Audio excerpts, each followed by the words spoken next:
Are you ready? B, బుద్ధి వివేచన. బ్రాకెట్లో రాసుకోండి, అండర్స్టాండింగ్. అండర్స్టాండింగ్ అంటే ఏంటి? అవగాహన, అర్థం చేసుకుంటా. తెలివితేటల దగ్గర మీరు రాసుకోండి. తెలివితేటల వలన, తెలివితేటలు సంపాదించుకోవడం వలన, తెలివి సంపాదించుకోవడం వలన, నాలెడ్జ్ సంపాదించుకోవడం వలన పనులు చాలా చక్కగా చేయగలవు, చాలా సామర్థ్యంగా చేయగలవు. ఏం చేశాడండి బాబు తెలివితేటలతో? అది నాలెడ్జ్ వలన చక్కగా చేయగలవు. ఒక్కడొచ్చి ఇలా ఎందుకు చేసావండి, అబ్బా ఏం చేసి ఆయన చేశాడండి, పర్ఫెక్ట్ అండి. తెలివితేటలు, నాలెడ్జ్ వలన పనులు చక్కగా చేయగలం. బుద్ధి వివేచన లేకపోతే అండర్స్టాండింగ్, అర్థం చేసుకోవడం వలన స్థిరపడుతుంది, స్థాపింపబడింది, ఆరంభించింది. చిరకాలం ఉండాలంటే అండర్స్టాండింగ్ ఉండాలా, అవగాహన ఉండాలా, అర్థం చేసుకోవాలా. దాన్నే బుద్ధి వివేచన అంటారు. కొంతమంది హడావుడిగా ఆరంభిస్తారు, దాన్ని కంటిన్యూ చేయలేరు. ఎందుకు చేయలేరు తెలుసా? అతనికి బుద్ధి లేదు, అండర్స్టాండింగ్ లేదు, అవగాహన లేదు. దానికి అర్థం చేసుకోవాలంటే నాలెడ్జ్ ద్వారా ఏమైతే నువ్వు పొందుకున్నావో అది క్రియారూపకంగా బుద్ధి చేపిస్తుంది. నాలెడ్జ్ ద్వారా ఏమైతే పొందుకున్నావో, తెలివి ద్వారా, పుస్తకాలు చదవడం ద్వారా ఏమైతే పొందుకున్నావో, ఇన్ఫర్మేషన్ సమాచారం ద్వారా ఏమైతే నువ్వు పొందుకున్నావో, బైబిల్ చదవడం ద్వారా ఏమైతే పొందుకున్నావో అది ప్రాక్టికాలిటీ, క్రియారూపకంగా అన్వయించేటట్టు చేస్తుంది అన్నమాట. నువ్వు ఏదన్నా అర్థం చేసుకోవాలనుకోండి, చదివితే కుదరదు. దాన్ని ఏం చేయాలి? క్రియారూపకంగా చేస్తేనే మీకేమైద్ది? అర్థమైద్ది. అందుకే సైన్స్ టీచర్ అంటదే, అర్థమైందారా వింటాడు కానీ అయం కాలా అంటే బుద్ధి వివేచన పొందుకోవాలా. నాలెడ్జే పొందుకున్నాడు కానీ ఏం పొందుకోవాలా? అండర్స్టాండింగ్. ఆయనకి అర్థం చేసుకోవాలి. అర్థం చేసుకోవడం వలన తెలివిగలడే కానీ ఆయన నెక్స్ట్ లెవెల్కి వెళ్ళలేడు. నెక్స్ట్ లెవెల్కి వెళ్ళాలంటే అండర్స్టాండింగ్ కావాలి, అర్థం చేసుకోవాలి. లెక్క స్కూల్లో ఒక లెక్క మిస్ చెప్తుంది, సార్ చెప్తాడు, ఆ లెక్క ప్రకారమే క్వశ్చన్ పేపర్లో ఇచ్చారు అనుకోండి, ఆడు రాయగలడు. కానీ కొంచెం అటు ఇటు మార్చి ఈక్వేషన్ ఇచ్చాడు అనుకో, ఆడు రాయలేడు. ఆడికి నాలెడ్జ్ ఉంది కానీ ఏమి లేదు, బుద్ధి లేదు. ఆడు అర్థం చేసుకోకుండా బట్టి పట్టేసాడు అంతే. ఎక్కువ కార్పొరేట్ స్కూల్లో జరిగేది ఇదే, బట్టి పట్టించేస్తున్నారు పాపం వాళ్ళని. నాలెడ్జ్ వస్తుంది, 100కి 100 మార్కులు వస్తున్నాయి, కానీ ఇంటర్వ్యూస్కి వెళ్తున్నప్పుడు వాళ్ళు ఫెయిల్ అయిపోతున్నారు, తెల్లముఖం అయిపోతున్నారు. ఎందుకు తెలుసా?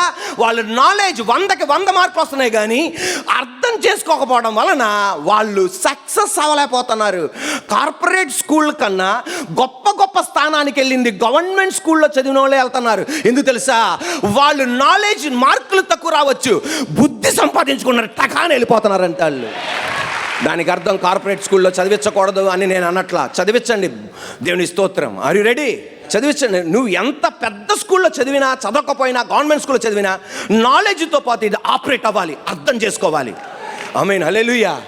వివాహమైంది, భార్యాభర్తలుగా ప్రకటిస్తున్నామని సర్టిఫికెట్ ఇచ్చేస్తాను యేసే కృప వలన. ఈ రోజు నుండి వీళ్ళ స్థానం మారిపోయింది.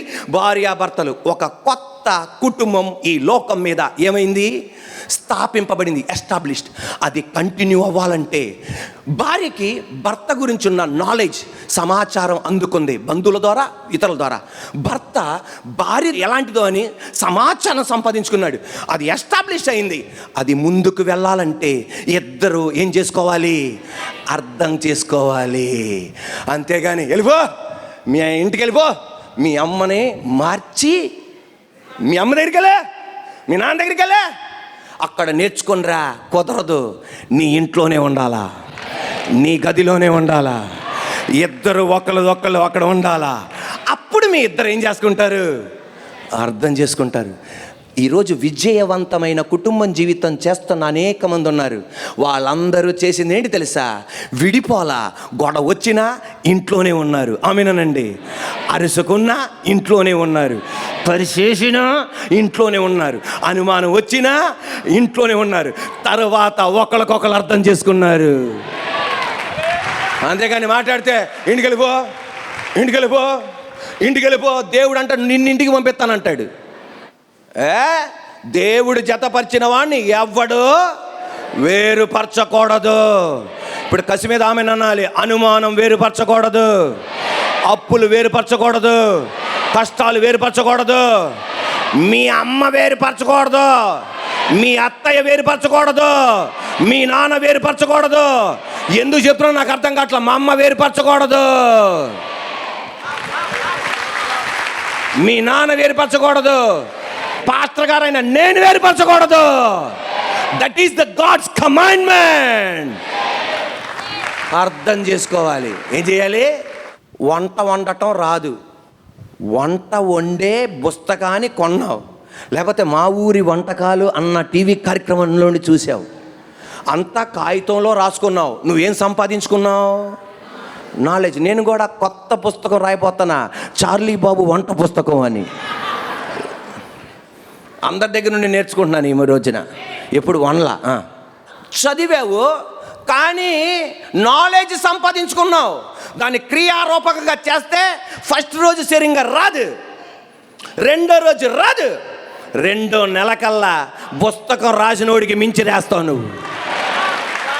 అండర్స్టాండింగ్ కావాలి. ఆమేన్, హల్లెలూయా. అవగాహనలోనికి రావాలి, అర్థం చేసుకోవాలి. నాలెడ్జ్ సంపాదించుకుంటున్నావు, సైన్స్ చదువుతున్నావు, 10th క్లాస్లో 100కి 100 వచ్చింది, ఐఏఎస్ ఆఫీసర్ దగ్గర ఇంటర్వ్యూకి వెళ్తున్నావు, ఫెయిల్ అయిపోతున్నావు. ఎందుకు తెలుసా? You gained only knowledge but not understanding. నువ్వు తెలివిని సంపాదించావు కానీ బుద్ధి సంపాదించాలా. ఈ రోజున దేవాది దేవుడని తెలివితో పాటు నెక్స్ట్ లెవెల్లోనికి వెళ్ళడానికి బుద్ధి కూడా దేవుడని గ్రహించను గాక. Praise the Lord, hallelujah. Are you ready? Doctor గారు ఎంబీబీఎస్ చదువుతారు, ఎంఎస్ చదువుతారు, పక్కన అసలు ఎవడ కూడా చదవలేడు, అన్ని డిగ్రీలు ఉంటాయి అక్కడ, ఉంటాయి. యూకే, విజయవాడ, విద్యాధరపురం, శ్రీలంక, ఆఫ్రికా, అక్కడ నేను చదివానంటాడు. పేషెంట్కి మొత్తం రాస్తాడు ఆ కాగితంలో. డాక్టర్లు చాలా మంది ఉన్నారు, నవ్వుతున్నారు, మిమ్మల్ని విమర్శించట్లా, అర్థం అవడానికి చెప్తున్నా. Are you ready? Are you ready? Doctor గారు ప్రిస్క్రిప్షన్ రాస్తారు, సిగరెట్ తాక్కరా బాబు అంటాడు, కానీ ఆయన వెళ్ళిపోగానే అలా అవుతుంటాడు. ఆయనకేముంది? నాలెడ్జ్ ఉంది, కానీ ఏం లేదు, అండర్స్టాండింగ్ లేదు. పేగులు పోతున్నాయిరా, మీ అమ్మ అనాథైపోతుంది, మీ నాన్న అనాథైపోతున్నా, మీ భార్య అనాథైపోతున్నా అని అర్థం కాలా. నాలెడ్జ్ ఉంది, అండర్స్టాండింగ్ లేదు. దేవాది దేవుడు చెప్పేది నాలెడ్జ్తో పాటు అండర్స్టాండింగ్ కావాలి. ప్రతి ఆదివారం యేసయ్య కృప వలన అద్భుతమైన వాక్యం వింటున్నాం. ప్రతి శుక్రవారం యేసయ్య కృప వలన అద్భుతమైన వాక్యం వింటున్నాం. యేసయ్య కృప వలన మన యూట్యూబ్ నుండి యేసయ్య కృప వలన ప్రతిరోజు ఉదయం 6 గంటలకి అద్భుతమైన వాక్యాన్ని దేవుడు అందింపజేస్తున్నాడు. ఏది సంపాదించుకుంటున్నావు? నాలెడ్జ్. నాలెడ్జ్ సంపాదించుకుంటున్నావు, దాన్ని క్రియారూపకంగా పెట్టాలి, అర్థం చేసుకొని జీవించాలి. దాన్ని ఏమంటారు? అండర్స్టాండింగ్. ఈరోజు అనేక మంది వాక్యం వింటున్నాం, నాలెడ్జ్ గెయిన్ చేస్తున్నాం, కానీ జీవితంలో అది అన్వయించుకోకుండా, ప్రాక్టికాలిటీలోనికి తీసుకురాకుండా మన జీవితంలో ఏ దీవెనలు చూడలేకపోతున్నాం, మన పిల్లల బతుకులు ఏ ఆశీర్వాదం చూడలేకపోతున్నాం. అది ఆశీర్వాదకరంగా మార్చాలి. బైబిల్ గ్రంథంలో ఒక యవనస్తుడు ఉన్నాడు, మందిరానికి వెళ్ళేవాడు, నాలెడ్జ్ సూపర్గా గెయిన్ చేశాడు, కానీ అంత గెయిన్ చేసిన వాడు వెళ్ళకూడని స్థలానికి వెళ్తున్నాడు. దేవుడు అన్నాడు, నీకేమొచ్చింది? ఇంత తెలివితేటలు పొందుకున్నావు నువ్వు, నీకేమొచ్చింది? తెలవలేనోడువా, ఇంత భక్తిగా ఉన్న నువ్వు ఎందుకు ఈ కార్యం చేస్తున్నావు నువ్వు? సమగ్రంథం 7 నుండి 27 వాక్యాలు. Are you ready? జ్ఞానము లేని వారి మధ్యను, యవనుల మధ్యను, బుద్ధి లేని అంటే ఎవరో? అవగాహన లేని, అర్థం చేసుకోలేని, బుద్ధి లేని పడిచువాడు ఒకడు నాకు కనపడాను. ఇప్పుడు చూడండి, అంటే బైబిల్ గ్రంథం నుండి ఇంత తెలివితేటలను సంపాదించుకొని ఎందుకు బతుకుతున్నావు? బైబిల్ గ్రంథంలో ఇంత వాక్యం నేర్చుకొని ఎందుకు బతుకుతున్నావు? తెలివి అనేది వద్దు, జ్ఞానం అనేది ఆ బతుక్కో. వాక్యం తెలవలేని వాళ్ళు, తెలివి సంపాదించుకోలేని వాళ్ళు బతుకుతే ఒక అర్థం ఉంది, కానీ నువ్వు తెలివి సంపాదించుకొని ఎందుకు బతుకుతున్నావు? సంధ్యావేళ ప్రొద్దు గ్రుంకిన తర్వాత చిమ్మ చీకటి గల రాత్రి వేళ వాడు జార స్త్రీ సందు దగ్గరున్న వీధుల్లో తిరుగుచుండెను.